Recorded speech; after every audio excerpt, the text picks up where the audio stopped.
Come with me today on a journey through the bowels of the conspiracy internet and so-called race realism and raceology.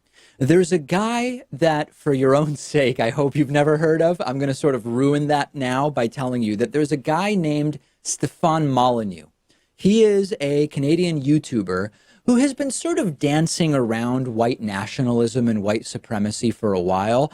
I'm not going to go through his full slate of views, but he's a men's rights guy. He's a race and IQ type. He has extremely unsound views on the existence of mental illness and climate change. So just to give you like a very general picture of him. And normally he dances around the white nationalism, white supremacy piece. He was on cultural critic Dave Rubin's show not too long ago and said that it's horrifying to him that black people have low IQs and whites and Asians have high IQs. He wishes that it were different, but that as an empiricist, it's just the reality, sort of that type of thing, right?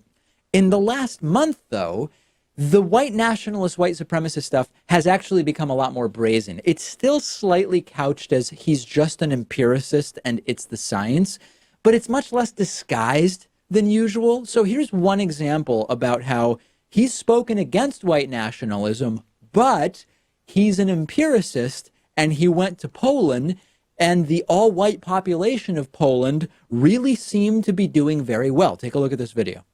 You know, I go to Poland, what is it, 99% white? I don't need any security. The streets are incredibly clean. Crime is almost non-existent. Nobody gets called a racist. There's no talk of white privilege. No identity politics. No endless diversity nagging. You know, I've spoken against white nationalism, but I'm an empiricist. I'm an empiricist. I went to the country. I saw how it was like. So there's that. And then he tweeted the day before yesterday also about this issue, a very strange diatribe. I would call it a screed, where he said, my ancestors were, I guess he means white people, were driven out of Africa and struggled to survive winter and hunger. Over thousands of years, they became smarter and wiser through suffering. They made the modern world. Now the Africans say we are privileged and thieves. No. Suffering made us. No more guilt. And as you can see on the screen, I responded to this and said, can we now say you are a white supremacist? Isn't it time to stop dancing around this? And as you can see, when you look at my tweet, I tweeted this yesterday and sort of forgot about it, then looked at my Twitter feed last night and saw that my response had more than 2,000 likes and a ton of sub-responses, including from Stefan Molyneux himself, who spent a bunch of time last night slamming me on Twitter. He responded to this comment and said, wow, you're ignorant of basic facts. These same environmental pressures caused East Asians to have a higher average IQ than whites. It is now official. I like how he determines when I have officially done something. It is now official. You post confidently without a shred of knowledge.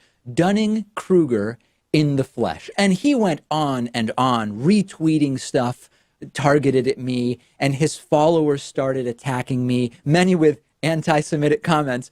Obviously, do I even have to mention that his followers started attacking me with anti-Semitic comments? I think that that's probably a superfluous explanation.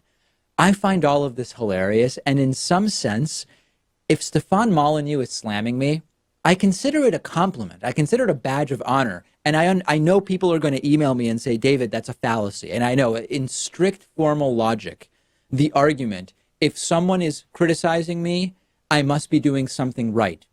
That is logically fallacious. I understand that. My actions should be evaluated on their own, not based on who is happy or upset about what I say and what I do. But in rhetoric, where the strict rules of formal logic don't apply, in the real world, as I call it, I'm sort of invigorated by Stefan slamming me. And I tweeted that yesterday as well. I said, in formal argument rules, this is a fallacy. But in the rhetorical sense, if Stefan Molyneux is slamming me on the internet, I must be doing something right. And he seemed triggered by that. He responded to me at least once about that, if not more times, pointing out, I think he has this catchphrase where he says that's not an argument type of thing, which is something I also use. I don't know why it's his catchphrase. But it was quite an evening on Twitter. So maybe the one mistake I made is instead of saying, can't we now just say you're a white supremacist? Maybe I should have said white nationalist, because these folks already have a prepackaged response when they get called white supremacists, which is they say, listen, whites do have higher IQs, except for East Asians who have even higher IQs. So really, we are East Asian supremacists, and that's not what blah, blah, blah, blah. You understand where they go with that. So if I made a mistake, maybe I should have used the term white nationalist, and we'll actually talk about that on tomorrow's show, whether we should describe this milieu as white supremacist or white nationalist, or what other terms maybe should apply.